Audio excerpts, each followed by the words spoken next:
As you all know, the political situation in the Netherlands, especially regarding gambling, is quite volatile, sometimes even outright hostile. To help us make sense of the current situation and to get an idea of what we as an industry can do about it, I would like to welcome two very knowledgeable speakers. First of all, Bert Bakker, who is managing partner at Holla & Partners and former MP, as well as Konings, policy advisor at NOGA. And their discussion will be moderated by Birgitte, CEO of Birgitte and Associates and former executive director of the Danish gambling regulator. Please make it to the stage, and we will look very happy to listen to such a knowledgeable panel for the next 20 minutes.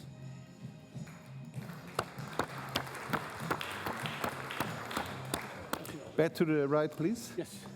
Ladies on the left, Eric in the middle. In the middle. So, good afternoon again to all of you. Lovely to be back here. And as it was just said by Willem, we have two excellent panelists in front of us. And we're going to talk about Dutch political and parliamentary situation and context. And I think all of us share sort of like the impression of what's going on with the gambling regulation and the development as such. We've been facing news about 114 motions. Some of them might come true, some might not.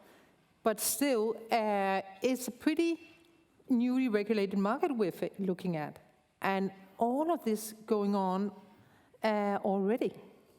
So looking at you, Bert, please give us a little bit of background about yourself, and then I'll be back with a question for you.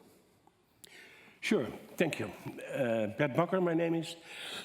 Ever since I entered the lobbying world in 2008, I had assignments of clients in the gambling, online gaming world, etc. So I have been following the whole cycle, so to say. In 2008, everything was forbidden. In 2011, the government started their regulations. It took 10 years, and right after it was implemented, it was the atmosphere turned around. There was a new cabinet, a new minister, and we're in that situation even now. But I will tell you more about that before. Turning to you, Konings, please tell us a little about your background. Thank you. So my name is Eric, as you already said. In the industry since 2012. I actually graduated on the stakeholder relationship between Dutch government and Unibet, where I joined in 2012. Worked there for almost a decade, and since 2.5 years I'm policy advisor of the Netherlands Online Gambling Association, which is directed by Peter Paul and chaired by Remco, who are both in the room as well. Right. Lovely. So turning back to you, Bert. So what's happening? What's going on? And from your experience, is that just a total natural, well-expected development? Well, the point is, you used the word already. Willem said it. Pretty hostile atmosphere against gambling in general and online gambling in particular. We saw this book about Las Vegas in the previous speaker. And if it were up to Dutch politics, or if Las Vegas was on the Veluwe, it would be burned down by, I'm sure of that, because that's the atmosphere. And what happened actually is that politics worked for 10 years to finish the online gaming law. It was implemented in 2021.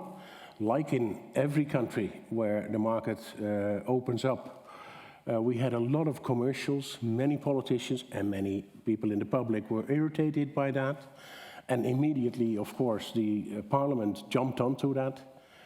And then we had a new minister who failed to internalize the background, the arguments, the motivation for the legislation, and who just said, okay, I hear you, Parliament.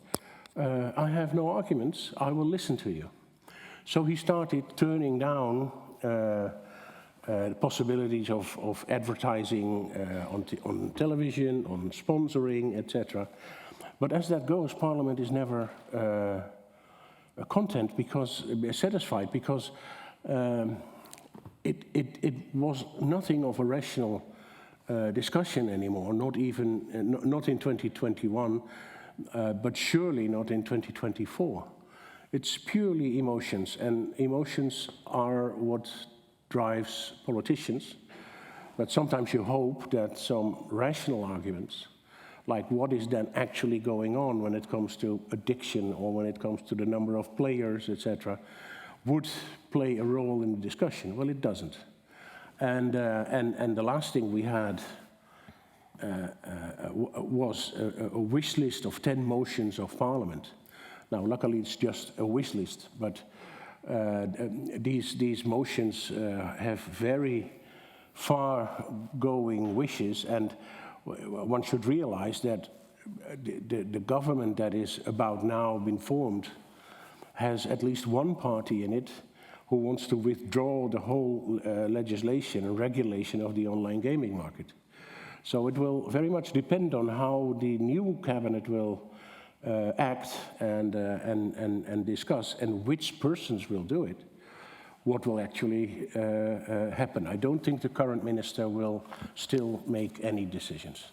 So are you telling us, Bert, that actually there's a majority that are actually turning against gambling in Holland as such in Parliament, or is it just those that speak the loudest about it? Well, the problem is many people, many politicians are very much against online gambling for ideological or religious reasons. One of the MPs who is most adamant on this, Mrs. Bakker, she would prefer to ban everything and to ban gambling, as if nobody would gamble anymore and as if the internet wouldn't exist anymore. And what is very funny, her slogan for the European elections today in Holland is "Your freedom is our mission." But that's very, well, ironical, of course. But that is, and the point is, normally you would hear other politicians having another more rational approach, but we don't have them anymore. They don't care. They say, okay, every month we see another report, another frame of that it's all terrible and that it's all ruining our country. We should stop it. So, turn to you, Erik. Yeah. Your members, do they see this development as a natural thing caused by aggressive advertising, or just up in time to be against gambling as such, or what's happening? I think the amount of advertising made the industry an easy target. But if there hadn't been so much advertising, we could have had the same response anyway. And I think it fits within a more societal development where, it's maybe a weird loop, but I was watching South Park last week, and you probably know Mr. Mackey, right? He said, look, drugs are bad. Drugs are bad, okay? But in the Netherlands, it's drugs are bad, gambling is bad, eating meat is bad, flying is bad, driving your car is bad, everything is bad.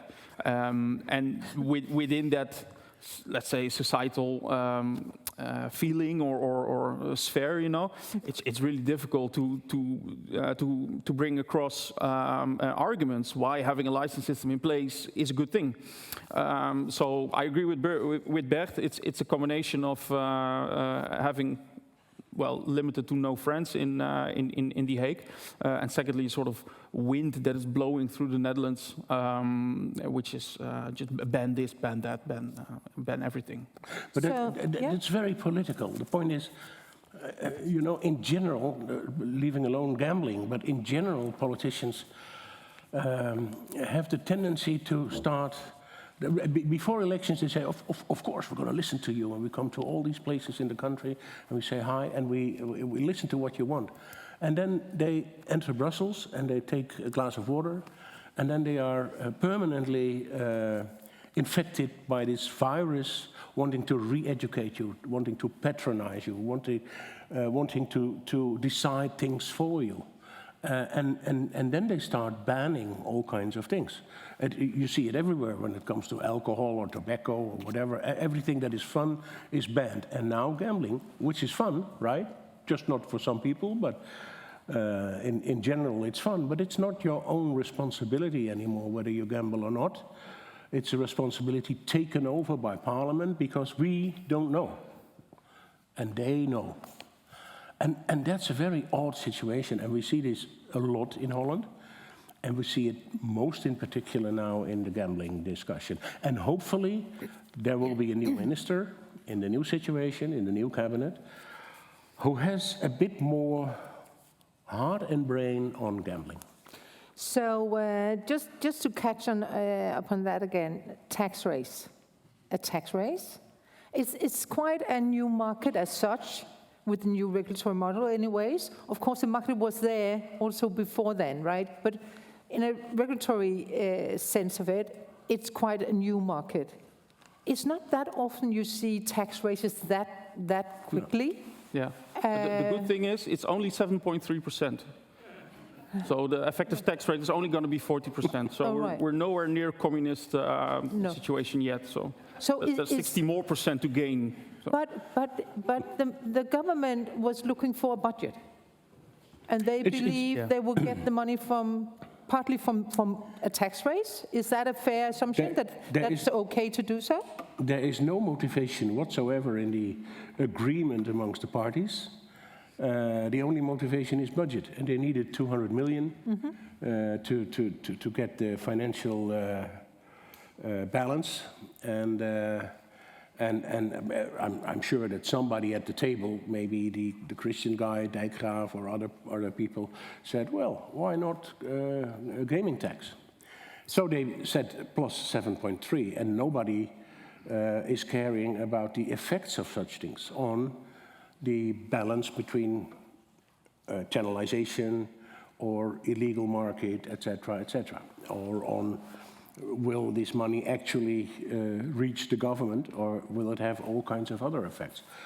They don't care. They just needed 200 million. So, Erik, will you see any of your members or operators being licensed in Holland as such actually ultimately leave the market, or will the channeling rate anyways go down? Even though they stay around, the players will choose otherwise? I think so, because a tax increase of 7.3%, I think Niels Anden said it in the morning as well, that will be, how do you call it, like put on the players partially as well. So the regulated product will become less attractive, that's for sure. And what makes the discussion around taxation even more difficult is the fact that we have limited allies or friends, because, for instance, there's also a VAT increase on books and on tickets for sports matches and cinemas and stuff like that.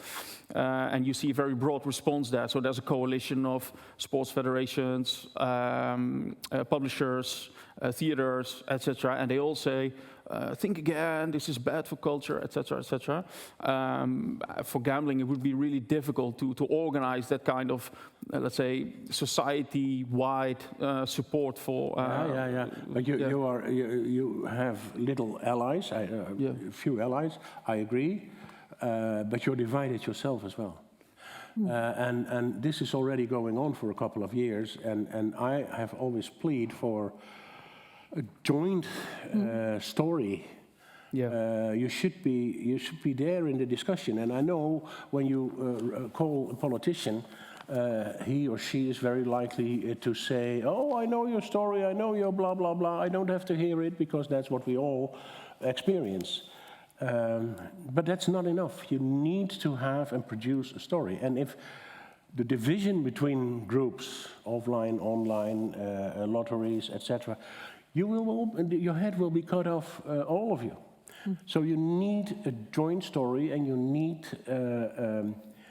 to find a way to reframe your own position in a way that you play a role in public discussion.